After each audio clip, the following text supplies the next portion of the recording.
নমস্কাৰ সকলোকে Assam career point YouTube চেনেলটোলৈ স্বাগতম জনাইছো। আজি আমি 10টা মোস্ট ইম্পৰ্টেণ্ট কাৰেণ্ট এফেয়াৰ্ছৰ কুৱেশ্যন চাম আৰু ডেইলি আমি এনে ধৰণৰ কুৱেশ্যনখিনি ডিছকাছ কৰি আহিছো। সো ডেইলি আপোনালোকে যদি 10টা কুৱেশ্যনো ভালদৰে মনত ৰাখিব পাৰে, যদিহে আপোনালোকে আগন্তুক এডিআৰই, আসাম পুলিচ, এছএছচি বা ৰেলৱে, অগ্নিবীৰ এনে ধৰণৰ এক্সামৰ কাৰণে প্ৰস্তুতি চলাই আছে, তেতিয়াহ'লে এই সিৰিজটোৱে আপোনালোক বহুত হেল্প কৰিব। আগন্তুক দিনসমূহত যিকোনো এক্সামে আপোনালোকে দিবলৈ নাযাওক কিয়, তাত কাৰেণ্ট এফেয়াৰ্ছৰ কুৱেশ্যন আহিবই। সো আমি এনে ধৰণে ডেইলি 10টাকৈ কাৰেণ্ট এফেয়াৰ্ছ আপোনালোকৰ কাৰণে লৈ আহিছো।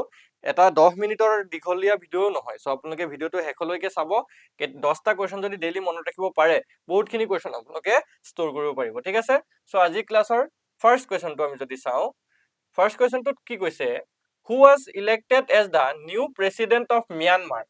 ম্যানমাৰৰ নতুন ৰাষ্ট্ৰপতি হিচাপে কাক নিৰ্বাচিত কৰা হৈছিল? ঠিক আছে, ম্যানমাৰৰ নতুন ৰাষ্ট্ৰপতি নিৰ্বাচিত কৰা হৈছে, তো তেখেত কোন হয়? তো ইয়াৰে যদি আমি শুদ্ধ উত্তৰটো চাওঁ, ঠিক আছে, শুদ্ধ উত্তৰটো যদি আমি ইয়াৰে চাওঁ, সেইটো হৈছে অপশ্যন বি। ঠিক আছে, অপশ্যন বি হ'ব কাৰেক্ট এনসাৰ, মিন আং খ্লাইং। ঠিক আছে, মিন আং খ্লাইং তেওঁক কি হৈছে, ম্যানমাৰৰ নতুন ৰাষ্ট্ৰপতি হিচাপে নিৰ্বাচিত কৰা হৈছে। নামবিলাক ইউনিক হয়, তো মনত ৰাখিবলৈ সুবিধা হ'ব। মিন আং খ্লাইং এইটো হৈছে তেখেতৰ নাম। ওকে, চিত্ৰটো ইয়াত দিয়া হৈছে, তো তেখেতেই মিন আং খ্লাইং হয়। So next question. Question number 2. Which country has secured the first position in the World Para Archery Series 2026? বিশ্ব পেৰা ধনুৰ্বিদ্যা শৃংখলা 2026ত কোনখন দেশে প্ৰথম স্থান লাভ কৰিছে বুলি কৈছে? কোনখন দেশে ফাৰ্ষ্ট পজিশন পাইছিলে?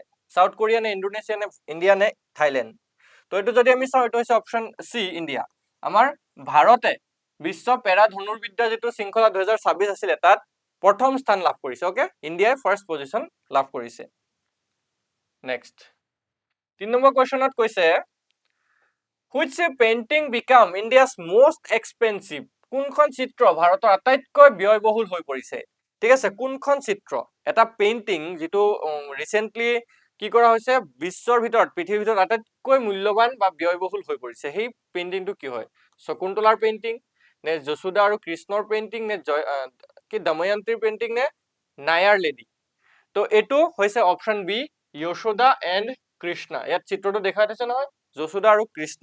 ঠিক আছে, মা যশোদা আৰু কৃষ্ণৰ যিখন পেইন্টিং আছে, আৰু এই পেইন্টিংখন ৰাজা ৰবি বৰ্মাৰ হয়। ৰাজা ৰবি বৰ্মাই অংকন কৰা এই পেইন্টিংখনৰ প্ৰাইচ বৰ্তমান সময়ত 167 কোটি টকা নিৰ্ধাৰিত কৰা হৈছে। ঠিক আছে, 167 crore। So next question, 3 number question, when is World Health Day celebrated? বিশ্ব স্বাস্থ্য দিৱস কেতিয়া পালন কৰা হয়? ঠিক আছে, World Health Day কেতিয়া পালন কৰে? সো এইটো হৈছে অপশ্যন বি, 7 এপ্ৰিল, 7 এপ্ৰিল তাৰিখে World Health Day পালন কৰা হয়। ঠিক আছে, নেক্সট কুৱেশ্যনটো হৈছে, which Indian player won the Player of the Year 2025 title at the Asian Squash Federation Awards 2026? Asian squash federation award 2026ত কোনগৰাকী ভাৰতীয় খেলুৱৈয়ে প্লেয়াৰ অফ দ্য ইয়েৰ 2025 খিতাপ লাভ কৰিছে? কোনগৰাকী খেলুৱৈ হ'ব? কাৰেক্ট এনসাৰ কি হ'ব 5 নম্বৰটোৰ? তো এইটো হৈছে option C, Anahat Singh is the right answer. Okay, next question, question number 6. Which educational body was granted demand university status by Ministry of Education in April 2026? April 2026ত শিক্ষা মন্ত্ৰালয়ে কোনটো শিক্ষা সংস্থাক ডিমড বিশ্ববিদ্যালয়ৰ মৰ্যাদা প্ৰদান কৰিছে? ঠিক আছে, ডিমড বিশ্ববিদ্যালয়। সো ইয়াৰ যদি আমি শুদ্ধ উত্তৰ চাওঁ, এইটো হৈছে অপশ্যন সি, এনচিআৰ। ঠিক আছে, এনচিআৰটিক এই মৰ্যাদা দিয়া হৈছে।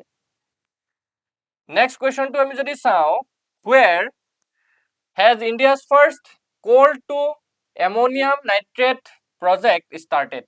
ভাৰতৰ প্ৰথমটো কয়লাৰ পৰা এমোনিয়াম নাইট্ৰেট প্ৰস্তুত কৰা প্ৰকল্প ক'ত আৰম্ভ হৈছে? কয়লাৰ পৰা এমোনিয়াম নাইট্ৰেট প্ৰস্তুত কৰা যিটো প্ৰকল্প, এইটো ক'ত আৰম্ভ কৰিছে? কুৱেশ্যন নম্বৰ 7ৰ কাৰেক্ট আনসাৰ হৈছে অপশ্যন বি, লখনপুৰ, উৰিষ্যা। ঠিক আছে, উৰিষ্যাৰ লখনপুৰত এইটো আৰম্ভ কৰা হৈছে। ঠিক আছে, নাও question number 8. Which state ranked first in the medal tally of the Khelo India Tribal Games 2026? খেলো ইণ্ডিয়া যিটো ট্ৰাইবেল গেম 2026 হৈছিল, তাৰ পদক তালিকাত কোনখন ৰাজ্য শীৰ্ষস্থান লাভ কৰিছে? মানে টপ কৰিছে কোনখন ৰাজ্যই? তো এইটো হৈছে অপশ্যন সি, কৰ্ণাটকে টপ কৰিছে। ঠিক আছে, নেক্সট 9 নম্বৰ কুৱেশ্যন কি কৈছে Which state launched free electricity for weavers? কোন ৰাজ্যে শিপিনীৰ বাবে বিনামূলীয়া বিদ্যুৎ দিছে শিপিনীসকল যে আছে শিপিনীসকলৰ বাবে বিনামূলীয়া কি কৰিছে ইলেক্ট্ৰিচিটি প্ৰদান কৰিছে অৰ্থাৎ বিদ্যুৎ প্ৰদান কৰিছে সো সেই ৰাজ্যখন কোনখন হয় অপচন সি অন্ধ্ৰ প্ৰদেশে প্ৰদান কৰিছে ঠিক আছে এটো এটা খুবই ভাল পদক্ষেপ হয় নেক্সট কুৱেশ্যন 10 নম্বৰ কুৱেশ্যন আৰু আজি ক্লাছৰ last question Which city will host the annual meeting of the IMF and the World Bank Group in October 2026 2026 চনৰ অক্টোবৰ মাহত IMF আৰু বিশ্ব বেংক গোটৰ বাৰ্ষিক বৈঠকসমূহ কোনখন চহৰে আয়োজন কৰিব তো এটো হৈছে অপচন সি বেংকক ঠিক আছে থাইল্যান্ডৰ বেংককত এটো আয়োজন কৰা হ'ব সো আজি ক্লাছটো দেখিনি 10টা কোৱেশ্যন আছিলে 10টা কোৱেশ্যন আপোনালোকে মনত ৰাখিব আৰু আমাৰ ভিডিওটো যদি ভাল লাগি থাকে আমাৰ এই সিৰিজটো যদি ভাল লাগি থাকে ভিডিওটো লাইক কৰি দিব আৰু আমাৰ আসাম কেৰিয়াৰ পইণ্ট চেনেলটো সাবস্ক্ৰাইব কৰি লব থ্যাংক ইউ